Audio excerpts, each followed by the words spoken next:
इस वीडियो के माध्यम से आप यह समझने का प्रयास करें कि कैसे यह बाबा खोलते हुए दूध से नहा लेते हैं, कैसे अपने आप हवन कुंड में अग्नि प्रकट कर देते हैं। जब आप ग्लिसरीन और पोटासियम परमैंगनेट को मिलाते हैं तो अग्नि अपने आप थोड़े से धमाके के साथ प्रकट होती है और अंधविश्वास में जकड़ी अंधभक्तों की भीड़ तालियां बजाती विज्ञान से प्रश्न भी उठते हैं और उसके जवाब भी मिलते हैं। रमन खोज से पहले यह प्रचलित था कि आकाश के प्रतिबिंब के कारण समुद्र का रंग नीला दिखता है, लेकिन रमन ने इसका सच खोजकर दुनिया के सामने रखा।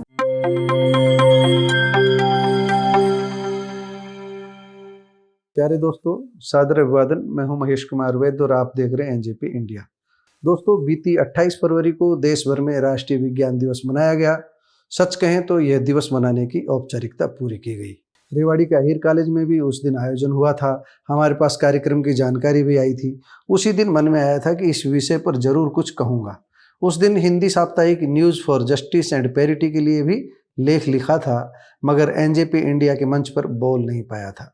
अब विज्ञान दिवस बीतने के 5 दिन बाद आपके बीच विज्ञान दिवस की बातें करने पहुंचा हूं। दोस्तों, महान वैज्ञानिक सर चंद्रशेखर वेंकट रमन की खोज को सम्मान देने के लिए वर्ष 1986 में इस दिवस को मनाने की शुरुआत हुई थी। इंटरनेट की दुनिया में उपलब्ध सामग्री के बारे में आप सीधे गूगल की मदद से भी बहुत कुछ जान सकते हो। उस बारे में मुझे अधिक कुछ कहना नहीं है।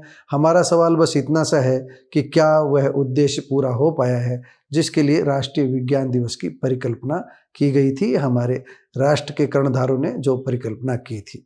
राष्ट्रीय विज्ञान दिवस इसलिए शुरू किया गया था ताकि लोगों में वैज्ञानिक सोच विकसित हो और उन्हें अंधविश्वास से दूर किया जा सके, उन्हें इस स्तर तक जागरूक किया जा सके जिससे वे अंधविश्वास से पूर्णतया मुक्त हो सकें, उनमें वैज्ञानिक सोच पैदा हो सके।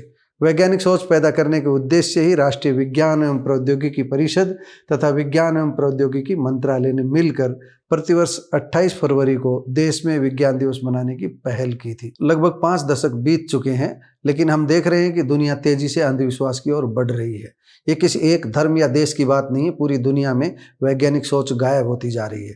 पिछले कुछ दशक में जितनी तेजी से बाबाओं की संख्या बढ़ी है, उतनी तेजी से वैज्ञानिक सोच का समाज नहीं बढ़ पाया। मैं बाबा गलत कह गया, पाखंडियों की संख्या बढ़ी कहना चाहिए था। पूरी दुनिया में अंधविश्वास बड़ी तेजी से बढ़ता जा रहा है। इन दिनों कोई बाबा गाय के गोबर से संतान सुख देने की बात कर रहा है, तो कोई मन की बात बता रहा है, कोई खोलते हुए दूध से नहा रहा है, तो कोई हवन में अपने आप अग्नि प्रकट करवाकर लोगों को मूर्ख बना रहा है। हाथ की सफाई से चमत्कार दिखाने वाले जादूगर इन बाबाओं से बहुत अच्छे हैं, क्योंकि वह अपने शो को चमत्कार का नाम नहीं देते बल्कि साफ बता देते हैं कि यह हाथ की सफाई है। लेकिन इन बाबाओं का क्या करें जो सरेआम विज्ञान की आड़ लेकर लोगों को मूर्ख बना रहे हैं। इस वीडियो के माध्यम से आप यह समझने का प्रयास करें कि कैसे यह बाबा खोलते हुए दूध से नहा लेते हैं, कैसे अपने आप हवन कुंड में अग्नि प्रकट कर देते हैं। ये बाबा किस तरह का ढोंग करके लोगों को मूर्ख बना रहे हैं। दोस्तों, वर्तमान में पूरी दुनिया के सामने यही सबसे बड़ी चिंता है, यही सबसे बड़ी चुनौती है।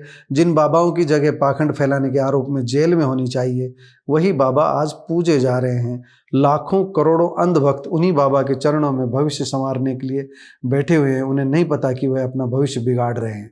विज्ञान दिवस पर चिंतन का विषय यही है और आज हम इसी पर विस्तार से बात करेंगे। दोस्तों, आपने इन दिनों कुछ ऐसे बाबाओं को जरूर देखा होगा, यूट्यूब पर देखा होगा, कई तरह के चमत्कार करते हुए देखा या सुना होगा। कुछ तो ऐसे हैं जो खोलता हुआ दूध, उबलता हुआ दूध अपने ऊपर डालकर खुद भी नहाते हैं और अपने पास आने वाले भक्तों पर भी वह खोलता हुआ गर्म दूध डालकर दूसरों को चौंका देते हैं। लेकिन असलियत में दूध गर्म होता ही नहीं है, वह दूध ठंडा ही रहता है। यह बाबा दूध में एक खास तरह का पदार्थ डालते हैं। यह खास पदार्थ होता है कैल्शियम कार्बोनेट। आपने गैस वेल्डिंग की दुकानों पर कैल्शियम कार्बोनेट का पत्थर देखा भी होगा। कैल्शियम कार्बोनेट पानी के साथ रिएक्शन करता है, रिएक्ट करता है। इस रिएक्शन करने से एसिटिलीन गैस बनती है और ये गैस जब ऊपर उठती है तो दूध से जहाग बाहर आने लगते हैं और ऐसा लगता है जैसे दूध उबल रहा हो। बर्फ की शिला पर बर्तन रखकर भी आग की बजाय बर्फ से दूध उबालने का चमत्कार दिखाया जाता है, जबकि चमत्कार वगैरह कुछ नहीं होता। यह कैल्शियम कार्बोनेट का चमत्कार होता है। असलियत में धर्म को पाखंडियों ने बदनाम कर रखा है और हमने विज्ञान पर ध्यान देना छोड़ दिया है। दोस्तों, असलियत में चमत्कार तब तक ही चमत्कार है जब तक कि उसके पीछे का विज्ञान समझ में नहीं आता। जब विज्ञान समझ में आएगा तो आप खुद ही खुद पर हंसेंगे। जो जादूगर भी तो यही करते हैं। आप वैज्ञानिक सोच के एक टीचर का फन इन पाठशाला नाम का यूट्यूब चैनल देखकर भी इस अंधविश्वास से पर्दा उठा सकते हैं। रुकिए जरा, मैं भी आपको वीडियो दिखाने का प्रयास करता हूँ। फास्ट करूंगा ही करूंगा मैं। तो देखो अब ये काम हुआ कैसे, ये कैसे बर्फ की सिल्ली पर रख के इसको उबाल के दिखा रहे हैं। चलो पहले हम उसे करके देखते हैं, फिर विज्ञान का ये कैसे इस्तेमाल करते हैं ये भी समझेंगे। तो ये दूध है, ये मैं पी के दिखा रहा हूं पहले आपको। अब इसी दूध को इस लोटे में डालूंगा, फिर देखना मेरा दूध कैसे उबल के बाहर आएगा। देखो जादू होने वाला है, सो कॉल्ड जादू, वैसे ही विज्ञान है। और डाल देता हूं थोड़ा सा, देखना कैसे उबल रहा है। आ गया है ना, उबल गया मेरा दूध, गर्म होने लग गया। ऐसे ये बाबा लोग क्या कर रहे हैं, मेरे सुंदर से हिंदू धर्म को पाखंड से भर रहे हैं। मैं इनका पाखंड रिवेल कर रहा हूं साइंस की मदद से। तो आप ये मत कहना कि हमारे ही धर्म को क्यों टारगेट करते हो, ये मेरा भी धर्म है, इसलिए मैं अपने धर्म को बचाने के लिए पाखंड को उजागर कर रहा हूं। अब ये जादू हुआ कैसे, इस लोटे के अंदर, अभी तो मैंने खाली कर दिया दिखाने के बाद, ठीक है। इस लोटे के अंदर ये पत्थर डाला था। अब ये पत्थर किस चीज का है भैया, ये पत्थर है कैल्शियम कार्बाइड का। इसमें अलग से गंध आती है, स्मेल आती है ना, क्योंकि ये गैस वेल्डिंग में भी इस्तेमाल होता है ये पत्थर कैल्शियम कार्बाइड का।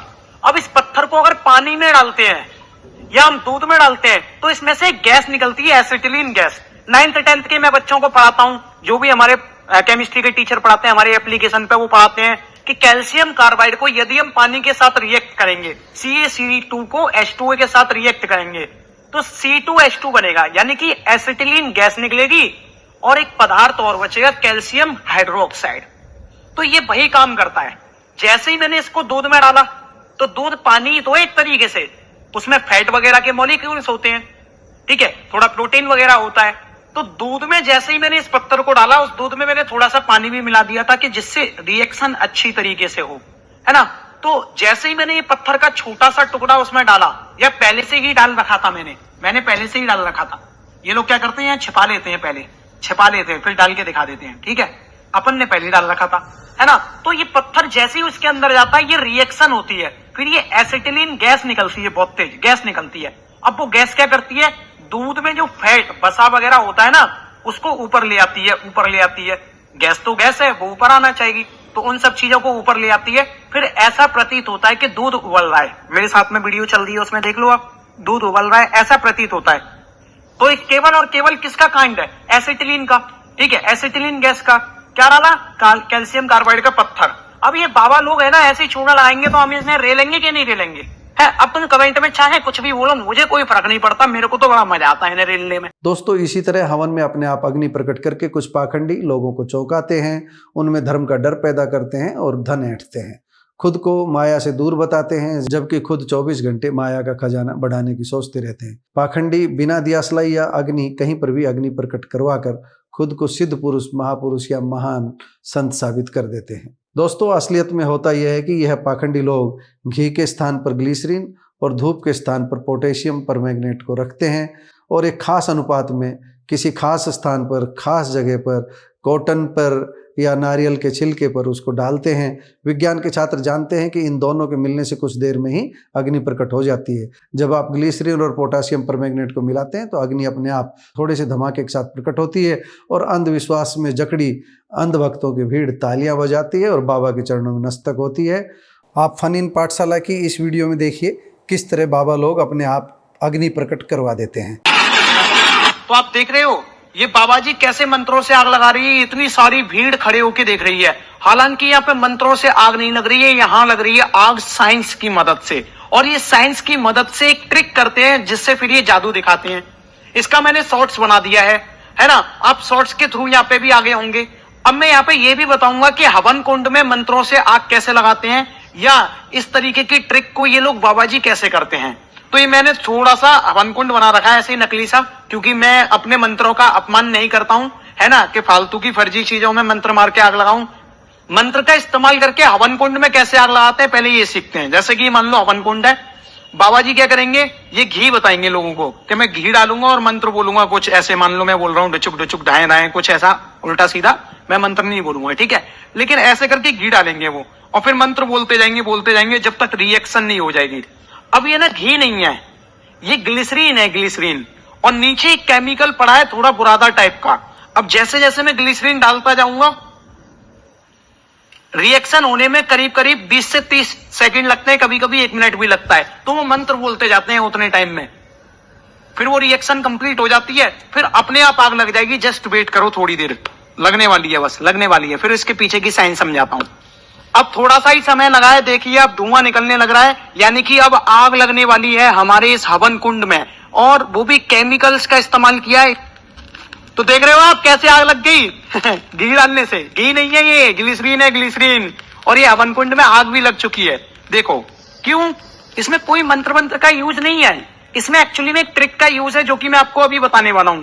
जैसे कि ये है मेरे हाथ में, देखो, पोटेशियम परमैंगनेट, जिसको लाल दवा बोलते हैं, जो कि मेडिकल पे आसानी से मिल जाती है, ठीक है। और इसको डाल के रख दो। नीचे मैंने डाल के रख दिया था पहले से ही, फिर मैं ऊपर से ये डाल रहा हूं। ऐसे मंत्र पढ़ के भी डाल सकता हूं मैं इस तरीके से, फिर ये आग अपने आप भड़क जाती है। और कथित धर्म के डर से इन पाखंडियों को मोटा चढ़ावा भी चढ़ाती है, और चेलों की भीड़ भी इसके बाद बढ़ती जाती है। कुछ समय बाद यही बाबा लोग चैरिटेबल अस्पताल आदि की आड़ में अपना असली चेहरा छुपा लेते हैं। माया से दूर रहने वाले खुद दूसरों को भ्रम में डालकर माया जाल में फंसते भी हैं और फंसाते भी हैं। राष्ट्रीय विज्ञान दिवस पर विज्ञान के शिक्षकों को यह चैलेंज स्वीकार करना होगा। गांव गली तक पहुंचकर लोगों को वैज्ञानिक सोच के प्रति जागरूक करना होगा। इस वर्ष विज्ञान दिवस की थीम है विकसित भारत के लिए विज्ञान और नवाचार में वैश्विक नेतृत्व के लिए भारतीय युवाओं को सशक्त बनाना। अब आप समझ सकते हो, जब तक वैज्ञानिक सोच विकसित नहीं होगी तब तक कैसे सशक्त बनेंगे।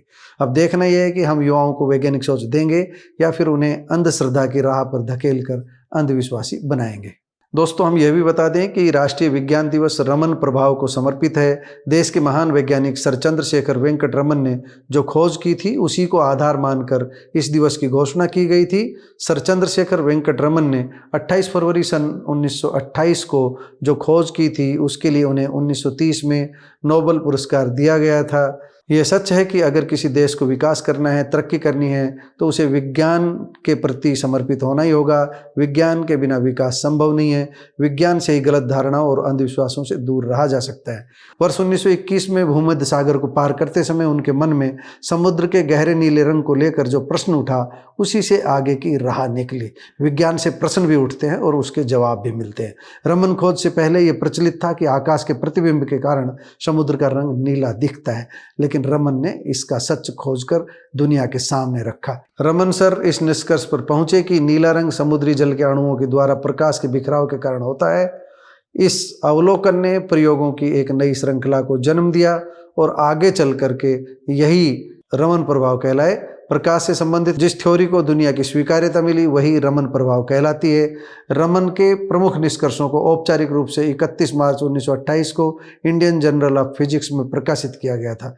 रमन प्रभाव की खोज स्पेक्ट्रोस्कोपी के क्षेत्र में एक महत्वपूर्ण मील का पत्थर थी। इसने आणविक कंपन और घूर्णन का अध्ययन करने के लिए एक नया उपकरण प्रदान किया था।